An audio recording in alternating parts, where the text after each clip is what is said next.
Hey everybody, I got a video here for you tonight, or today. It's late at night, it's 2:52 in the morning, but I usually make my videos in the morning before I get going, because I have the place to myself. I live with my brother up here in Summerlin, about 10 miles west of the Strip here in Las Vegas, but he is back in Minnesota visiting, so I have the place to myself. I think I'm a little more chatty at 2-3 in the morning than I am in, say, 9-10 in the morning. So I thought I'd make a video here, and this is just a follow-up video to my Lost Pyramid videos of Abu Rawash I did yesterday. And this is what we're talking about here today. This is not documented on a lot of lists today, but it was documented about 170 years ago. And I'm going to get into that. But one thing I need to mention, I just want to say thank you to all the people who have subscribed to my channel over the past week or so. They're coming in at about 1,000 a day now, and I really appreciate that. I went over 20,000 subs a couple days ago, and I think I'm at almost 23,000 now.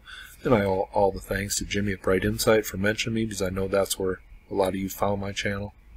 And I guess I need to warn you, I don't just make history videos. I also upload some videos from here in Las Vegas, my friends performing, stuff like that. So I know some people are so upset with that they have to leave a comment about what somebody else chooses to upload on their YouTube channel. I just find that hilarious. And if you read my channel description, it says exactly what I do. I upload history videos and videos from here in Las Vegas. But this is what we are talking about here today. This pyramid that really was undocumented on a lot of lists, but it was talked about by a gentleman named Lepsius who came here about 170 years ago. And this is kind of a strange one, this place, but I found this about 2 months ago and knew it was something and then just kind of forgot about it. But I was going to include this on my Jedefre pyramid video that I'm going to be doing here in the next few days. But that video is getting pretty lengthy, so I thought I would just talk about this by itself, and it deserves to be talked about by itself because this is an ancient pyramid and nobody knows about it. But the first thing you notice, it is down really close to the city here. This is probably the closest pyramid I've ever seen built as far as location next to the floodplain and its proximity to it. But you notice here one thing, and I made a video like 3 months ago. I had requests, how do you think pyramids were built? And it seemed a lot of these structures, and I talked about it, it seems they're cut into an already existing mound. Seems like shafts are cut into it, and then the pyramid is kind of built around it. Now this pyramid is all stripped away. I mean, it was all stripped away a couple hundred years ago. I'm going to show you a couple of drawings that clearly indicate this, but absolutely everything that could be taken away is gone now, and all you have left is this mound. Does that tell us how these pyramids were constructed originally, or whatever this was here? And clearly the shaft is very reminiscent of, what we see in other places. The pyramids, that a couple of them I showed you were kind of lost and covered up. So those are questions to be asked. But we are going to go read and take a look at what this place looked like. Now, I was sent this link by a friend on Google+. I'll leave his link in the video description. But when he sent this to me, he just noted that a pyramid just east of Jedefre's pyramid was noted by Lepsius. And this is Carl Richard Lepsius. He came here in the 1840s. And what I can see, did some good documentation, because this is part of his work here. And he notes a couple pyramids up by the pyramid of Jedefre. And I will be talking about that in a video coming up. But when he said that he noted a pyramid to the east of Jedefre's, I thought it was the first lost pyramid that I showed you yesterday. But here he has this documented, and if you just go over to Google Earth, it lands right on top of the pyramid over here, so it's clearly this one he's talking about. And once again, there it is, but we're going to jump over here to an article. Now this is Ancient Egypt Online. I'm just going to read from this. Talks a little bit about Lepsius' writings and what he documented here at Abu Rawash. And I don't know if I'm pronouncing Lepsius' name right. As my viewers know, pronunciation is not one of my strong points. But it says, this mud brick structure located at Abu Rawash was thought by Lepsius' expedition to be the northernmost pyramid in Egypt, and was so given the name Lepsius No. 1. However, the jury is still out on whether it is in fact a pyramid and which pharaoh should be credited with its construction. And here you see the drawing done by Lepsius, and you can see just the hill it is kind of built up into. You know, some of those big pyramids, is that what the core of the pyramids look like? Just a you know, a substructure of a, you know, rock hill? That is a great question to be asked. But this just looks strange, and you can kind of see the shaft here in his drawing. Now it says, the Egyptologist Swalim has attributed it to Huni of the 3rd dynasty of the Old Kingdom, for whom no other burial pyramid has so far been located. And, well, no pharaoh has ever been found in a pyramid. They're buried in substructures at Abydos and in the Valley of the Kings, outside of ancient Thebes, present-day Luxor.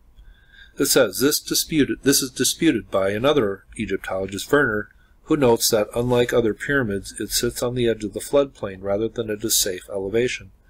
He also notes that there are a number of rock-cut tombs into the rock that Swalim considers to be the core of the pyramid, and these are thought to date to the 5th and 6th dynasties of the Old Kingdom. The only way these later tombs could have been cut into the rock after the pyramid was built would be for it already to have collapsed, which he considers unlikely. Now, it finishes with this, and I find this most interesting. The pyramid was built by stacking layers of mud brick over a core of rock. By the modern era, most of the mud brick had been stripped away, but it is estimated that it was between 100 and 150 meters high with a base length of around 215 meters, making it comparable in size to the unfinished pyramid at Zayat el-Aryan. A sloping corridor was cut into the rock which led down to the small square burial chamber. Now, the pyramid at Zayat el-Aryan is the pyramid that I featured in my pyramid covered up video that was covered up by trash in the military zone. That is what he's comparing it to. 170 years ago, when these were still in a lot better shape, that is what it looked like. It looked like the pyramid they were trying to cover it up. Well, maybe that is why they just kind of let this one go and it's forgotten. And that's all we have left today. And maybe, you know, maybe they just don't care about these ancient structures. You know, and some of them were found in the military zone. Well, maybe, you know, they just don't think they're important. Or, you know, maybe they're not, you know, really trying to cover up history. Maybe they just don't give a damn. Now, this is Tour Egypt, and I will leave these links below if you want to check this out for yourself, and I leave links on all my videos for my new subscribers. But this was a pic, obviously taken a while ago, and it's really hard to make out what you're seeing here. But it goes on to say, repeat some things in that previous article that I read. But it does have some diagrams, proposed diagrams of what this thing looked like. There's one of them. And it says here, there seems to remain some debate about whether this is indeed a pyramid, and if so, who built it.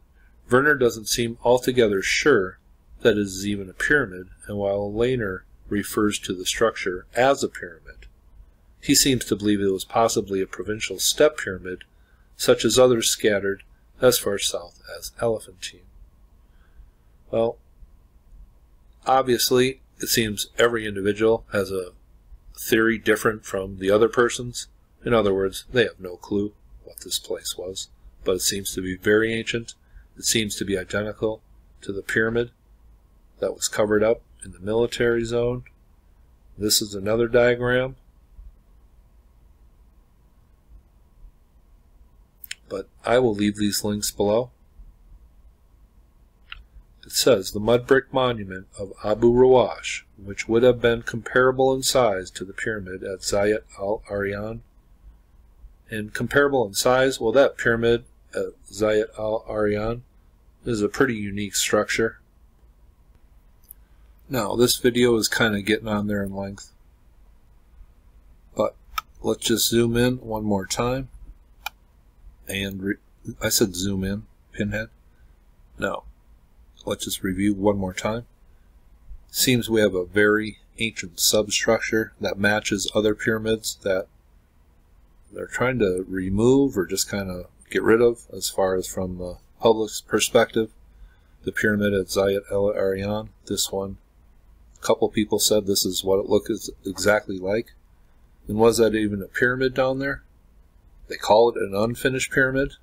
That's the Egyptologist theory. But there's mud bricks over this, over a substructure that appears very ancient, built into an original mound. We have granite sarcophagi found here that have no hieroglyphics on it. So that is all worth mentioning again. And I want to mention this also. This necropolis was documented by people 200 years ago. And I think I've even read parts of that where they said there is no hieroglyphics found here. And what are these massive structures in this necropolis? You can clearly see them on Google Earth. And if this pyramid here, I read the dimensions, it would have been good sized. What are all these massive structures with no hieroglyphics found a couple hundred years ago when people were poking around here? Well, that is certainly an interesting question to ask. But getting on here. I've got a couple videos coming up for you in the near future. One on the Pyramid of Djedefre, found right over here, and one on the Great Pyramid that I know some of you will find very interesting. But surely we have Carl Lepsius to thank because of him and a few others.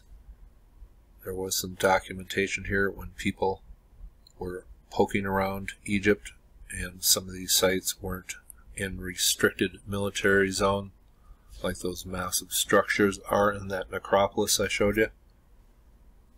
And I'll have a few more videos, but thank goodness we have some documentation from the 1800s, because if one pyramid is important, aren't they all important? Shouldn't we be curious? Should some of them just be lost to time in the record, or covered up? I don't think so. That's the exact reason why I'm doing this pyramid series. I'm going to have a few more videos coming up for you in the very near future. From beautiful, serene Summerlin, Nevada, you all have a very nice